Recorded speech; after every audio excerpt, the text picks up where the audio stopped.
Hello everyone, this is Matt from Real World Review, and today is week 5 of Let's Talk. What I do on Let's Talk is go over my Google feed and pick out 3 articles and talk to you guys about those. And for this week, the camera that I'm using is the LG V30. So let's get started. Our first article comes from Droid Life, and it's talking about T-Mobile and their new prices. When T-Mobile said that they were going to merge with Sprint, they said that the prices were actually going to drop. But now they're saying that they're going to stay the same price for the next 3 years. This article is kind of a slippery slope because pretty much what this is saying is, well, T-Mobile said that they weren't going to do this, and they are going to do this. So now, what other thing are they going to do? This means that T-Mobile could end up raising their prices, which is obviously not what anyone wants. It would make sense for them to raise their prices with 5G coming out soon, but that would be a little bit disappointing. With this said, I personally don't believe that T-Mobile is going to raise their prices. I think they might end up just staying the same. And if they end up getting enough people, they're actually going to drop the prices, which will definitely be a good thing. But again, like this article does talk about, building a 5G network is not going to be cheap. So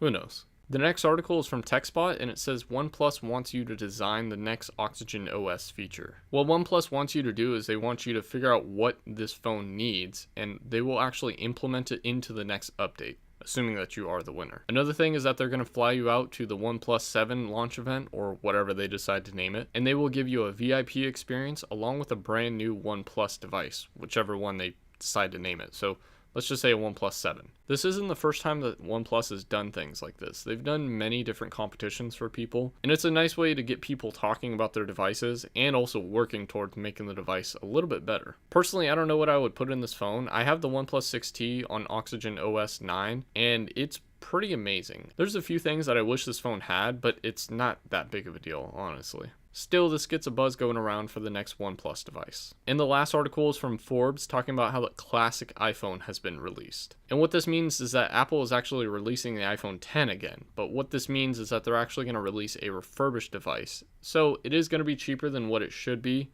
which is like the $900 price range. But you are getting a refurbished phone. They do talk about a few things, like how the iPhone SE and the iPhone X were discontinued when the iPhone XS came out. But since there have been issues with selling the iPhone XS, they actually brought back the iPhone SE.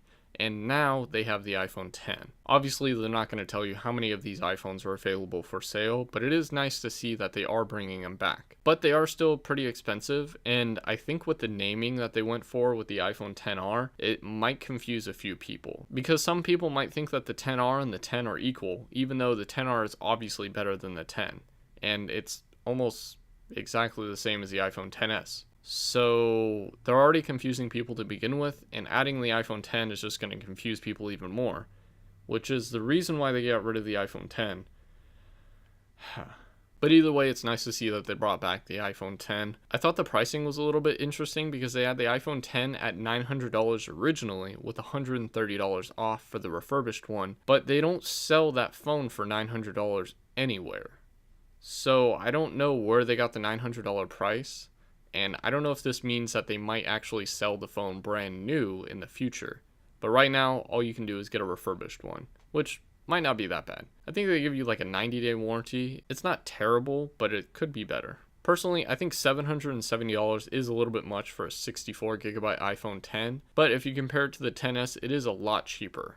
And a decent phone too, so you might want to check that out if you're still looking for an iPhone X or XS or XR. And that's all I wanted to talk about. All these links are going to be in the description below, and hopefully you enjoyed this video. If you have any questions, leave them in the comment section or on Twitter at @MattofRWR, and feel free to follow me on the social media listed above. Also, subscribe to my channel so you can see more videos like this and other review videos as well. And hit that bell button so then YouTube actually reminds you when those new videos come out. Thanks for watching.